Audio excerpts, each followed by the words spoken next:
Este é o Memorial das Sombras. Eu sou Leandro Haines e trago o conto de Fernando Witte, intitulado Eric Singer.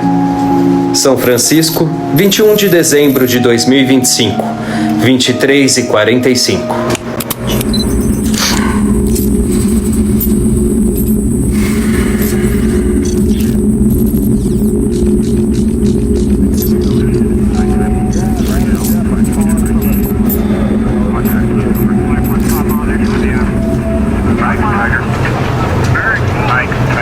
Eu resolvi gravar este depoimento, não só porque eu tô na reserva há mais de 20 anos, mas também por conta de uma triste notícia que eu recebi na manhã de hoje. O meu único neto, de apenas 5 anos, recebeu o diagnóstico precoce de leucemia. E como é de costume em nossa família, exigimos que os médicos não nos ocultassem qualquer informação. E os prognósticos são os piores possíveis.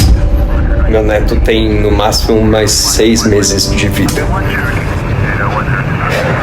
Meu nome é Eric Singer, sou de uma família cujos filhos há 4 gerações fizeram carreira no exército norte-americano.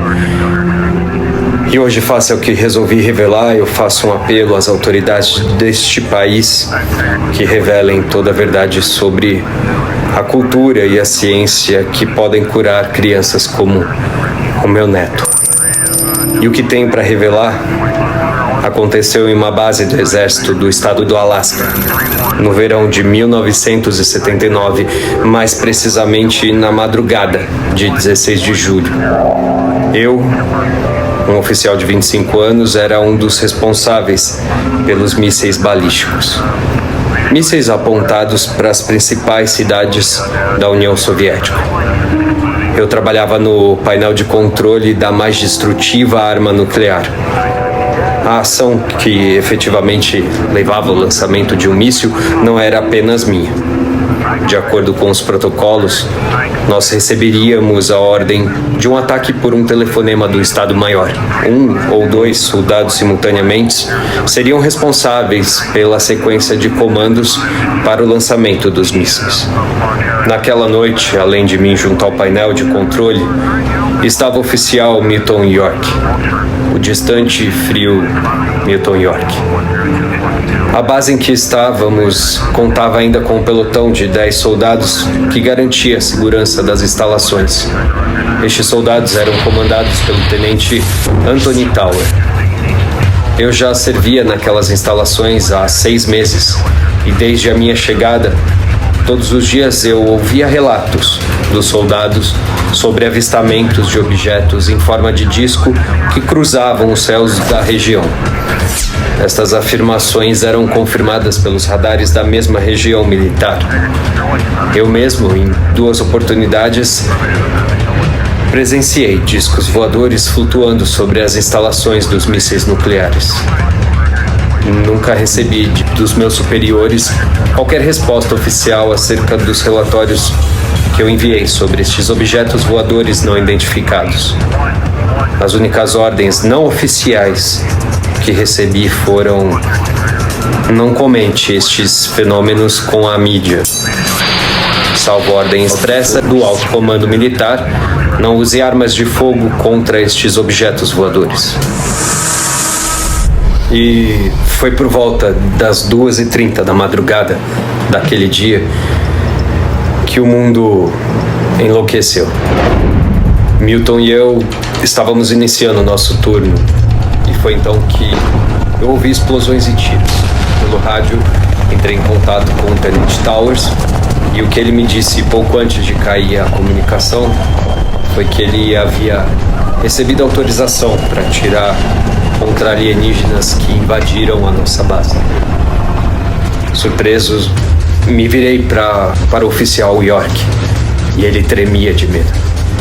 O antes distante e frio homem agora tremia de medo.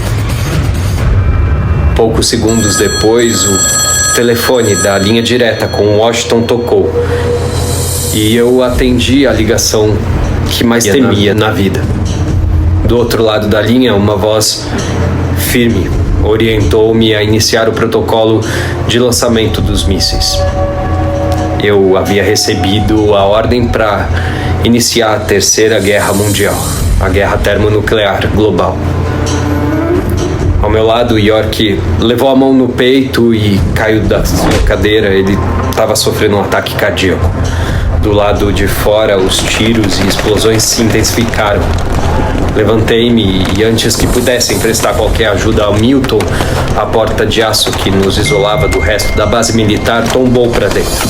A porta de aço maciço foi como que empurrada e caiu a poucos metros de nós.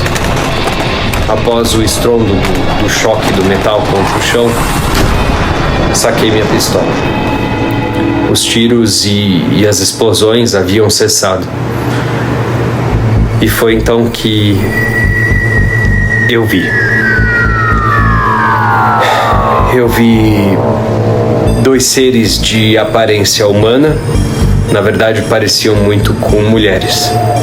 Elas vestiam túnicas muito longas de cor azul, túnicas que só revelavam a cabeça e as mãos. A pele tinha cor vinho escuro, e elas tinham longos cabelos brancos. Eram altas. Deviam ter pelo menos 2 metros de altura. Eram idênticas, gêmeas. Olhos amendoados, intensamente verdes. E me lembro bem que elas tinham lábios finos. Elas estavam sorrindo para mim. Seus dentes eram brancos. Eu fiquei muito assustado e puxei o gatilho da minha pistola. Quer dizer, eu tentei puxar o gatilho. A, digamos, mulher que estava à minha esquerda, numa velocidade assombrosa, aproximou-se de mim e tomou a arma das minhas mãos. Encarando-me, ela, com as próprias mãos, reduziu a pistola a pó. Depois de destruir a arma, ela se ajoelhou junto a Milton e tocou seu peito por poucos segundos. Milton levantou-se, deu alguns passos e se sentou calmamente numa cadeira. A mulher, já de pé, apontou o painel de controle para sua companheira. E esta segunda mulher retirou de sua túnica um pequeno cubo verde e o depositou sobre o painel. O cubo derreteu como cera. O que parecia cera verde cobriu por completo o painel de controle, que logo foi reduzido a poeira verde. Assim que isso aconteceu, a segunda mulher deixou a sala onde estávamos. A que estava mais próxima de mim, com voz calma, segura, afirmou que Milton estava bem e que nenhum soldado estava morto ou ferido. Ela, por alguns segundos, calou-se, parecia esperar alguma pergunta. E como eu não disse nada, ela prosseguiu afirmando que, nos próximos minutos, eu receberia uma chamada de rádio cancelando o ataque. A estranha mulher deu-me as costas e saiu calmamente. Eu me sentei ao lado de Milton, que dormia tranquilamente. Recebi a chamada de rádio cancelando o ataque. O tenente Towers e o seu pelotão entraram na sala de controle de mísseis para comunicar que raios, que partiram de 3 discos voadores, haviam desintegrado todos os mísseis da base militar.